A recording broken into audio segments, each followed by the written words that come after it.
আসলে মেয়ের জামাই আমার প্রতি দুর্বল। সে আমাকে চায়। আমি তার দৃষ্টি দেখে, আমি তার চোখ দেখে খুব সুন্দরভাবে কিন্তু বুঝতে পারি। আসলে তার এই বয়সটা আমি অনেক আগেই পার করে এসেছি, তো এই জন্য আমি খুব বুঝি। আসলে আমার মেয়ের জামাই, সে আমার মেয়েকে যতটা না ভালোবাসে তার চাইতে বেশি আমাকে ভালোবাসে। আর বাংলাদেশ এবং ইন্ডিয়া, আপনি পৃথিবীর যে কোনো দেশের বলেন, আসলে বউয়ের চাইতে শাশুড়ির প্রতি একটু দরদ আছে বা একটু ভালোবাসে, এইরকম অনেক জামাই কিন্তু আছে। বা এরকম অসংখ্য পুরুষ কিন্তু আছে যে তারা আসলে বউয়ের চাইতে তাদের শাশুড়ির দিকেই নজরটা বেশি দেয়া। কারণ অনেক শাশুড়ি আছে দেখা যাচ্ছে ইয়ং, হ্যাঁ, শাশুড়ির আসলে শরীরে মাংস বেশি বা একটু সুন্দর লাগে দেখতে। তো এইরকম অসংখ্য অসংখ্য জামাই আছে। তো বন্ধুরা, তোমরা কারা কারা শাশুড়িকে পছন্দ করো, আজকের ভিডিওটা শুধুমাত্র তাদের জন্য। আশা করি অনেক বেশি ভালো আছো। কি বন্ধুরা, কি অবস্থা তোমাদের? কেমন আছো তোমরা? আশা করি তোমরা অনেক বেশি ভালো আছো। তোমাদের দোয়ায় এবং ভালোবাসায় আল্লাহর রহমতে আমিও অনেক বেশি ভালো আছি। তো বন্ধুরা, আজকে তোমাদের জন্য আমার জীবনের ঘটে যাওয়া নতুন একটি গল্প নিয়ে আসলাম। হ্যাঁ, ঠিক এমন ঘটনাই ঘটেছে আমার সঙ্গে।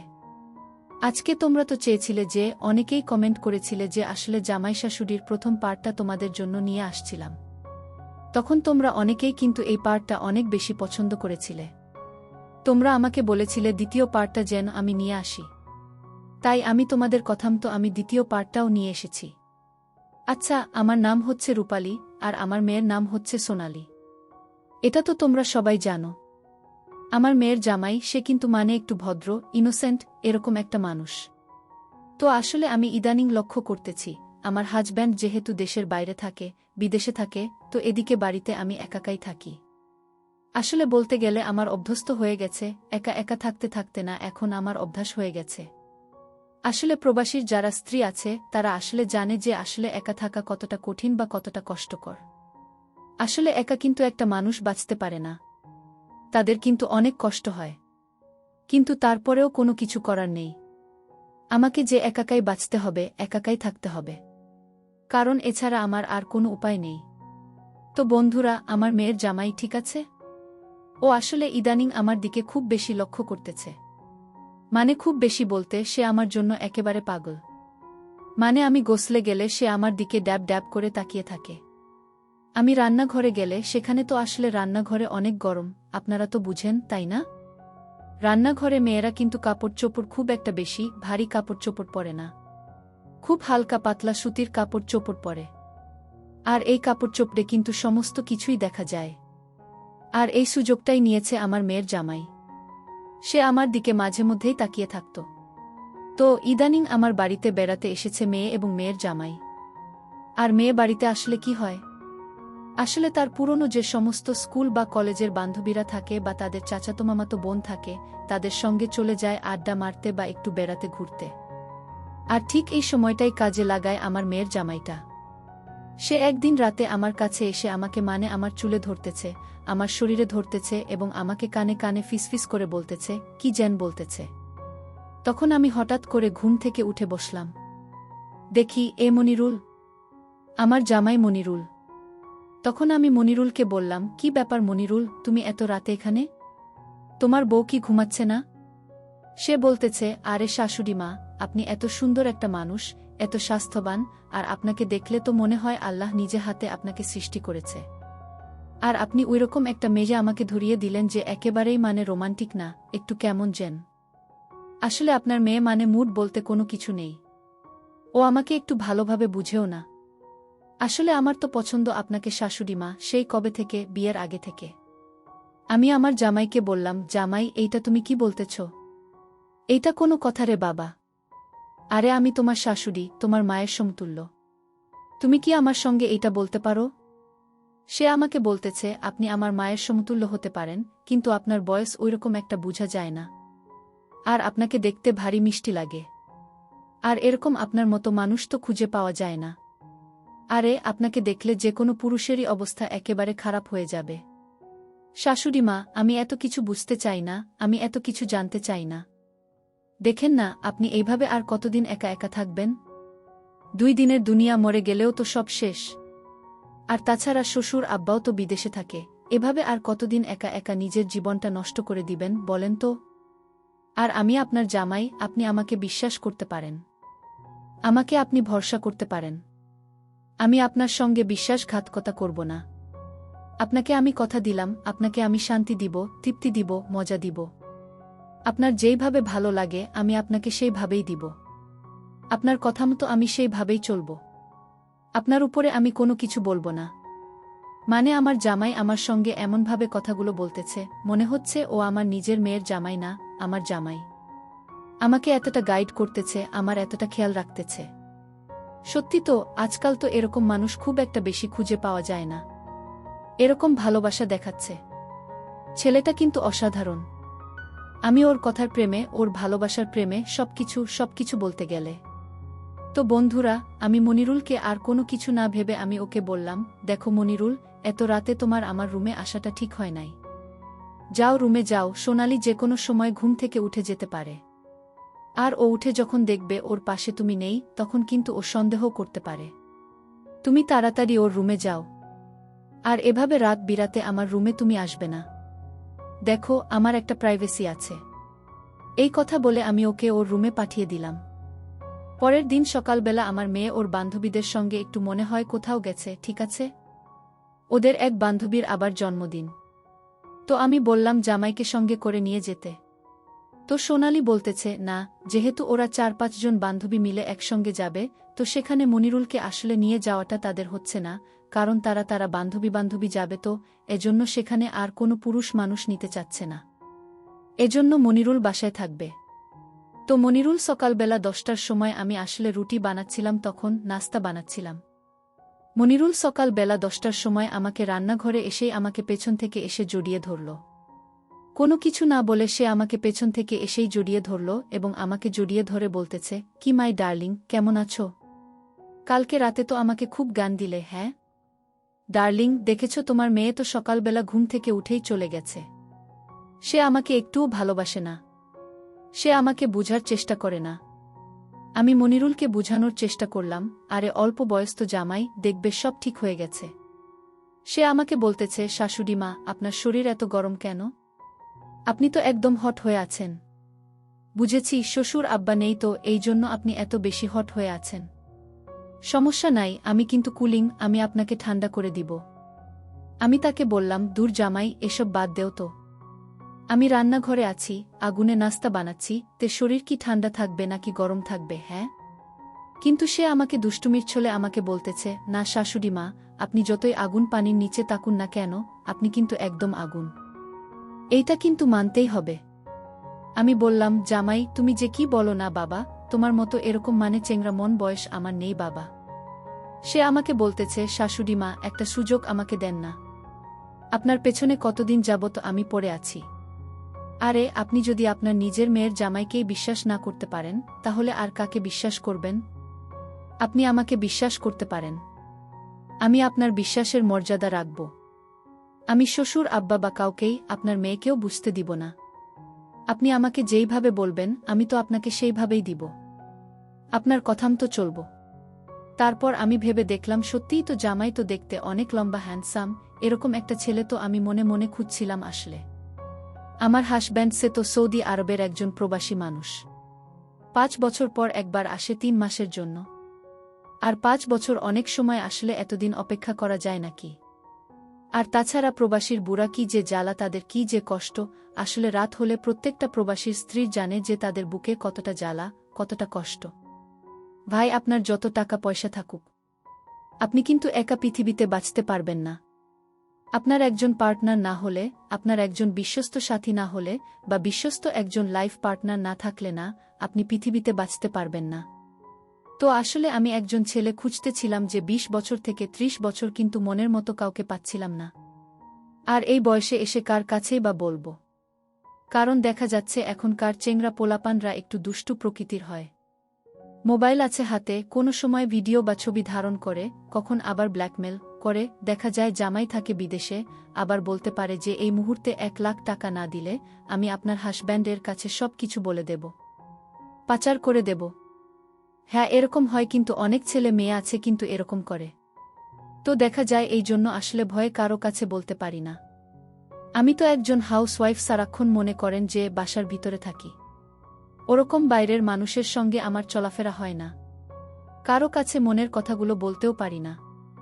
তো এমনি আমাকে যারা আসলে ডেকে সবাই আমাকে পছন্দ করে, কারণ আমি তো দেখতে শুনতে ভালো, বেশ মিষ্টি। এই মানে যে পুরুষ দেখে তাদের চোখ কিন্তু আমার দিকে আটকাবে। তো তোমাদের কাছে কেমন লাগে আমাকে অবশ্যই তোমরা কমেন্ট করে জানাবেন। তো আমি চিন্তা করলাম, না আসলে সোনালির বাবা কবে বিদেশ থেকে আসবে, আর এতদিন এই নিজের জীবনটাকে কতদিন বা আটকে রাখব। এভাবে তো একটা মানুষের জীবন হতে পারে না, কারণ এভাবে তো আসলে জীবন হয় না। 5 বছর পরে আসবে 3 মাসের জন্য, এই 3 মাসে আমার কি হবে? তখন আমি চিন্তা করলাম, যেহেতু আমার মেয়ের জামাই আর আমাকে সে পছন্দ করে, সে নিজে থেকে আমাকে বলছে, আমার পিছন পিছন ঘুরঘুর করছে, না তাকে একটা সুযোগ দেওয়া উচিত আসে। আর যেহেতু বলছে তার শ্বশুরের কাছে, মেয়ের কাছেও বলবে না, আচ্ছা একটা সুযোগ দিয়ে দেখে সে কেমন পারফরম্যান্স করে বা সে কেমন সময়টা কাজে লাগায়। তখন আমি জামাইকে বললাম, ঠিক আছে জামাই, তোমাকে একটা সুযোগ দিতে পারি, তবে তোমাকে যদি আমি একটা সুযোগ দেই, তুমি কি করবে আমার সঙ্গে আগে শুনি। সে আমাকে বলছে, শাশুড়ি আম্মা, আপনার অনুমতি ছাড়া আমি কোনো কিছু করব না। আপনি যদি আমাকে অনুমতি দেন, আপনাকে আমি এত ভালোবাসা দিব, এই ভালোবাসা দিয়ে আপনাকে আমি পৃথিবীর একদম স্বর্গে পাঠিয়ে দেব। আপনি শুধু তখন আমার পিছনে ঘুরবেন আর শুধু বলবেন, মনিরুল জামাই। এই তো, এইভাবে বাবা, তুমি এইভাবে কাজ চালিয়ে যাও, আমাকে আরও বেশি করে ভালোবাসা দাও। আপনি তখন আমাকে ভালো ভালো রান্না করে তাকে খাওয়াবেন।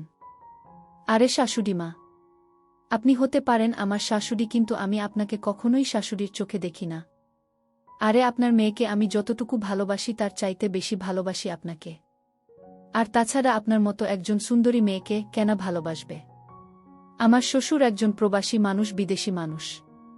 আসলে আমার অনেক কষ্ট হয়, আপনার মতো এরকম একজন সুন্দরী মানুষ একা একা থাকেন। কতটা কষ্ট করেন আপনি। আসলে পেটের দায়ে তো মানুষকে কত কিছু করতে হয়। শাশুড়ি আম্মা, আপনি আমাকে বিশ্বাস করতে পারেন। তখন আমি ভেবে দেখলাম, না হে, আমার মেয়ের জামাই আমাকে এত করে বলছে, ওকে একটা সুযোগ দিয়ে দেখে কেমন করে। আর তাছাড়া আমার মেয়েও আমাকে অনেকদিন বলেছে, আমাকে বান্ধবী মতোই দেখে। তো আমাকে অনেকদিন মেয়ে বলছে যে আসলে আম্মা, আপনার জামাই আসলে আমাকে এত জোরে জোরে দেয় বা এত জোরে ভালোবাসা দেয়, আমি আসলে নিতে পারি না, অনেক কষ্ট হয়। তাছাড়া আমার মেয়েটাকে বিয়ে দিয়েছি অল্প বয়সে, তো ওর আসলে এখনও একটু মানে ওই রকম বোঝে না। সে বোঝে না, ঠিক আছে। তো জামাই যেহেতু ইয়াং বয়সের বা একটু মানে ভালোই জানে, জামাইকে একটা সুযোগ দেওয়ার দরকার। তখন আমি জামাইকে বললাম, জামাই তুমি কেমন পারফরম্যান্স করতে পারো, আজকে দেখে নেব, ঠিক আছে? শাশুড়ির পিছনে তো খুব ঘুরতেছ, আজকে দেখব জামাই কত পারো তুমি। যদি না পারো তখন কিন্তু তোমার খবর আছে, এই মুখ নিয়ে তুমি আমার সামনে আর আসবে না, ঠিক আছে? সে আমাকে বলছে, আরে শাশুড়ি আম্মা, আপনি শুধু আমাকে একটা সুযোগ দিয়ে দেখেন, আজকে রাতেই আপনার সবকিছু আমি একদম বুঝিয়ে দিব। আজকের পর থেকে আপনার মুখে শুধু আমার নামেই থাকবে। আমিও জামাইকে বললাম, আচ্ছা তাই নাকি, তুমি এত বড় মাপের খেলোয়াড়, তোমার শ্বশুরই আমার কাছে কিন্তু হার মানে, বুঝেছ? সে আমাকে বলছে, আরে শ্বশুর তো বিদেশে থাকে, বিদেশে থেকে ওয়াশরুমে গিয়ে গিটার বাজিয়ে আপনার কথা মনে করে সব কিছু শেষ করে ফেলেছে, আপনি আমাকে শ্বশুরের সঙ্গে তুলনা দেবেন না। আমি জামাইকে বললাম, ও আচ্ছা তাই নাকি, তুমি এত বড় মাপের খেলোয়াড়, আচ্ছা ঠিক আছে, দেখব রাতেই দেখা হবে তোমার সঙ্গে। তখন জামাইকে নাস্তা দিয়ে আমি চলে গেলাম আমার রুমে, গিয়ে গোসল করে ফ্রেশ হয়ে আবার দুপুরের জন্য খাবার দাবার বানিয়ে রাতে ডিনার করলাম। তো রাতে ডিনারে 10টার সময় আমাকে ফোন দিচ্ছে, দিয়ে বলছে ওর বান্ধবীরা সবাই নাকি একটু পিকনিকে গেছে, ওরা অনেক দিন ওকে পেতে, অনেক দিন পরে আজকে নাকি ওকে ছাড়বে না, কালকে সকালে আসবে। আমি মেয়েকে বললাম, ঠিক আছে, তুমি অনেক দিন পরে বাসায় এসেছ, এসে যখন বান্ধবীদের কাছে চলে গেছে, আচ্ছা ঠিক আছে, তুমি আরও 2-1 দিন থেকে আসো। আমি তাকে এই কথা বললাম। তো মেয়ে বলতাছে, আচ্ছা ঠিক আছে আম্মু, তাহলে ভালো থেকো আর মনিরুলের খেয়াল রেখো। এই কথা বলে আমার মেয়ে ফোনটা রেখে দিল। তারপর মনিরুল আমাকে বলছে, আম্মু তাহলে তো ভালোই হলো, আপনার মেয়েও আসবে না, আমরা এই 2টা দিন একটু রিল্যাক্স করে থাকতে পারব। আমি বললাম, ঠিক আছে, এটা তোমার একটা স্বপ্ন ছিল, তোমার জন্যই ভালো হলো, দেখি তুমি কেমন কাজে লাগাতে পারো। রাত যখন 10টা মনিরুল ঠিক তখন আমার কাছে ও আমার জন্য একটা লাল শাড়ি নিয়ে আসছে। সঙ্গে একটা বেগুনি কালারের একটা ব্রাউ নিয়ে আসছে, আবার একটা লেডিস পারফিউম নিয়ে আসছে। এটা দিয়ে আমাকে বলতেছে, শাশুড়ি মা আমার সঙ্গে আজকে এটা পরবেন এবং এই পারফিউমটা দিবেন। এই ফিল্মটা আমার খুব ভালো লাগে। আর তাছাড়া আজকে আপনার সঙ্গে আমার অন্যরকম একটা রাত হবে। আমি আজকে রাতটা একটা স্মৃতি হিসাবে রাখতে চাই। মেয়ের জামাইয়ের মুখে এই কথা শুনে আর এই কাণ্ড দেখে আমি তো রীতিমতো অবাক। যে জামাই যেমনই হোক, একটু মানে গোমরা মুখে জামাইটা হ্যাঁ হ্যাঁ, কিন্তু রোমান্টিক আছে না। এরকম একটা জামাই পাওয়া সত্যিই ভাগ্যের ব্যাপার। তখন আমি ভাবলাম, আচ্ছা ঠিক আছে, আমি পরতেছি।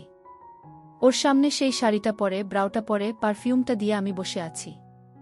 জামাই আমাকে বলছে, উফ শাশুড়িমা, আপনাকে দেখে মনে হচ্ছে আপনি একজন 20 বছরের এক তরুণী। আরে আপনাকে তো এখন বিয়ে দেওয়া যাবে আবার। মনে হচ্ছে আপনাকে আমি বিয়ে করতে চাই আমার। শাশুড়িমা, আপনার শরীর থেকে যা স্মেল আসছে না, ওহ এত দারুণ লাগছে, এতটা ভালো লাগছে। আমি তো আপনার শরীরের গন্ধে আমি পাগল হয়ে যাব। আমি বললাম, তুমি যদি গন্ধে পাগল হয়ে যাও তাহলে বাকি কাজ করবে কে? সে বলছে, এখনই করছি। সত্যি কথা বন্ধুরা, তারপর সারা রাত আমার সঙ্গে যা যা হলো। আসলে বাইরে কোনো ভূমিকম্প ছিল না, ঝড় তুফানও ছিল না। কিন্তু এই রাতে আমার উপর দিয়ে পুরো ঝড় তুফান গেছে। আমি জামাইকে আসলে যেমন ভাবছিলাম যে হয়তো একটু দুর্বল হবে বা ওরকম পারবে না। কারণ এখনকার ছেলেরা বেশিরভাগ মানে 20-25 বছরের ছেলেরা মানে দেখবেন একটু লো বাজে পারফরম্যান্স। তারা অনেকেই পারে না। কেন, ওই যে মোবাইলে ওই সমস্ত ভিডিও টিডিও দেখে হাত দিয়ে এই কাজগুলো করে।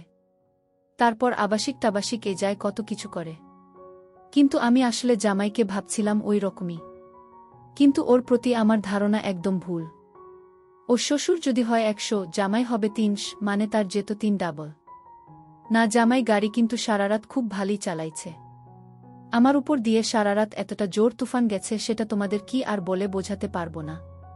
বাপের বাপ, পরের দিন সকাল বেলা আসলে আমি এতটা ক্লান্ত হয়ে গেছি। আমার শরীরটা একটু ফ্রেশ লাগছে, অনেকটা হালকা হয়ে গেছে শরীরটা। এতদিন আমার কাছে শরীরটা বেশ ভারী মনে হতো। মনে কেন জানি এটা মনে হতো যে শরীরে একটা বস্তু আছে আমার। কিন্তু গতকালকে ঝড় তুফান আমার উপর দিয়ে যাওয়ার পর অনেকটা হালকা লাগছে শরীরটা এখন। উফ, কেমন যেন একটু ফ্রেশ লাগছে। একটু মনে হচ্ছে অন্যরকম লাগছে। বাপরে বাপ, কতদিন পর এমনটা আমার সঙ্গে হয়েছে। এর আগে কখনো এরকম হয়নি। আমি জামাইকে বলছি, কি জামাই, ঘুম থেকে উঠবে না নাকি? গতকালকে তো বেশ জোর তুফান তুলেছে আমার উপর দিয়ে। সে বলছে, আরে এটা তো তেমন কোনো বিষয় না, এটা তো সিম্পল ছিল। শাশুড়ি মা, না, আপনি আমাকে একটু ঘুমাতে দেন। আমি আসলে একটু ক্লান্ত, আজকে আমাকে আপনি ঘুমাতে দেন। আজকে রাতে আরও বেশি ঝড় তুফান তুলব আপনার উপর দিয়ে। জামাইয়ের মুখে এ কথা শুনে সত্যিই আমার মুখটা মানে কেন একটু খুশি হয়ে গেল আচমকা। অনেক খুশি হয়ে গেলাম, মানে আমার কাছে মনে হচ্ছে এতদিন পর আমি একজন মনের মতো একজন মানুষ পেয়েছে। সত্যিই তো মানে আমাকে এতটা দিতে পারবেন, এতটা আনন্দ ভালোবাসা দিতে পারবে। মানে আমি তো এতদিন এটার অপেক্ষায় ছিলাম যে আমাকে এই জিনিসগুলো দিবে। এতদিন আমি যেটার অপেক্ষায় ছিলাম। আমার মেয়ের জামাই আমার সেই মনের আশাগুলো এখন সে পূরণ করছে। কিন্তু দিনগত এক আচমকা ঘটনা। মেয়ে আমাকে বলল সে আজকেও আসবে না, কিন্তু হঠাৎ করে দেখে সে চলে আসলো। তারপর মেয়েকে বললাম, কি রে মা সোনালি, তুই চলে আসলে? এদিকে তো তার চলে আসা দেখে আমি এবং আমার মেয়ের জামাই মনিরুল, আমরা দুজনেই অখুশি হয়ে পড়লাম। তখন সোনালি বলছে, কি মা, আমি আসছি, তোমাকে কেউ খুশি হন নাই? তোমার মুখটা এরকম কালো হয়ে আছে কেন? আমি বললাম, না, এমনি। তখন মেয়ে আমার রুমে যেতেই গিয়ে দেখে এই সমস্ত কিছু। তো মেয়ে বলল, আমি ফ্রেশ হয়ে আসছি, গোসল করি। এদিকে মেয়ের জামাই মনিরুল আমার রুমে চলে এসেছে হঠাৎ করে। এসে আমাকে বলছে, শাশুড়ি আম্মা, আজকে মনে আমরা সে সুযোগটা পাব না। আমরা একটা কাজ করি। সোনালি তখন গোসল করতে গেছে। আরও গোসল করতে একটু দেরি লাগে, আধা ঘন্টার মতো। শাশুড়ি মা, আপনি আমাকে আধ ঘন্টা একটু সুযোগ দেন। আমি 20 মিনিটের বেশি এই কাজটা করতে নেব না। জামাই আমার সঙ্গে এক প্রকার জোর জবরদস্তি করা শুরু করেছে। আমি জামাইকে বলছি, আরে না না জামাই, তুমি এটা কি করছো? আরে শালা যে কোনো সময় চলে আসবে, তো গোসল করতে গেছে। জামাই বলছে, শাশুড়ি আম্মা প্লিজ কোনো কিছু কথাবার্তা বলবেন না। ঠিক আছে, আমি কাজটা করে আমি চলে যাব। জামাই আমার সঙ্গে এক প্রকার বেশ জোর জবরদস্তি করা শুরু করল। জামাই কি আমি আর কোনোভাবে কোনো রকমভাবে আটকাতে পারলাম না। যতই হোক একটা নারী যতই শক্তিশালী হোক, কারণ সে কিন্তু পুরুষের সঙ্গে পারবে না পাল্লা দিয়ে। তো এক প্রকার আমি আর পারলাম না। আমি এক প্রকার লাইন ছেড়ে দিলাম। সে যা যা ইচ্ছে সে আমার সঙ্গে সেটাই শুরু করে দিয়েছে অলরেডি। তো এক প্রকার দেখলাম মেয়ের জামাই আমার সঙ্গে এক প্রকার জোর জবরদস্তি করে কিন্তু শুরু করে দিয়েছে। তখন আমি বললাম তাকে, কি জামাই কি হয়েছে তোমার? একটু আস্তে। তখন জামাই বলতেছে, আরে না, আমার মেয়ে চলে আসবে। এই কথা বলতে বলতে দেখি মেয়ে ওয়াশরুম থেকে মাথা মুছতে মুছতে সে কিন্তু চলে এসেছে।